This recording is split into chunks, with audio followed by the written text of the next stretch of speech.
ഇന്ന് രാവിലെ മുറ്റത്തോട്ട് നോക്കിയപ്പോൾ നിറയെ ഇങ്ങനെ റോസ് കളർ പെറ്റൽസ് താഴെ വീണ് കിടക്കുന്നു കേട്ടോ.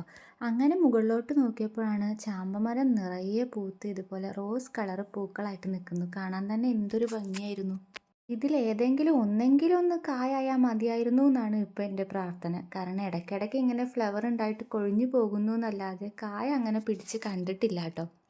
അങ്ങനെ ഇരുന്നപ്പോഴാണ് റോസ് ഫ്ലവർ എല്ലാം ഉണ്ടായി കൊഴിഞ്ഞ് അങ്ങനെ അതിൻ്റെ കമ്പൊക്കെ നിൽക്കുമായിരുന്നു.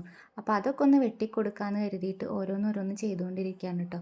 കാരണം ഈ റോസൊക്കെ നമ്മൾ അപ്പപ്പോൾ കട്ട് ചെയ്ത് കൊടുക്കുമ്പോഴാണ് ഇങ്ങനെ പടർന്ന് വീണ്ടും വീണ്ടും മുട്ടും ഫ്ലവറൊക്കെ ഉണ്ടാകത്തുള്ളൂ. അത് കഴിഞ്ഞ് കുറച്ച് ഞാൻ കൊക്കോപീറ്റ് ഇവിടെ ഇരിപ്പുണ്ടായിരുന്നു. അമ്മ കഴിഞ്ഞ ദിവസം ഒരു വീട്ടിൽ നിന്ന് കൊണ്ടുവന്നതായിരുന്നേ. അപ്പോൾ അതൊക്കെ ഞാൻ ചെടിയുടെ കടക്കയിലൊക്കെ ഇട്ട് കൊടുത്തു കേട്ടോ. ഇങ്ങനെ ഇട്ട് കൊടുക്കുന്നതുകൊണ്ട് ഇതിന് യൂസ് ഉണ്ടോയെന്ന് എനിക്കറിയില്ല കേട്ടോ. ഇനി നനച്ചൊക്കെ കൊടുക്കുമ്പോൾ ഒരു പക്ഷേ നല്ലതായി വരുമായിരിക്കും. എന്തായാലും ഞാൻ ഇട്ട് കൊടുത്തിട്ടുണ്ട്. ചെമ്പരത്തിയിലൊക്കെ നിറയെ പുഴുക്കൾ വരുന്നുണ്ട്. അപ്പോൾ ചുരുണ്ട് നിന്നിരുന്ന ഓൾമോസ്റ്റ് ഇലകളെല്ലാം ഞാൻ കട്ട് ചെയ്ത് കളഞ്ഞു കേട്ടോ.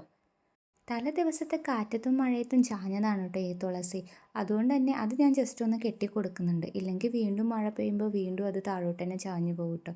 അത്യാവശ്യം പടർന്ന് പന്തലിച്ച് വലിയ തുളസിയായത്. അപ്പോൾ അത് നശിച്ചു പോയാൽ പാടല്ലേ. എന്തായാലും അതൊക്കെ കഴിഞ്ഞ് ഗാർഡനും കൂടെ ഒന്ന് ക്ലീൻ ആക്കിയപ്പോൾ ഇന്നത്തെ പരിപാടി കഴിഞ്ഞു.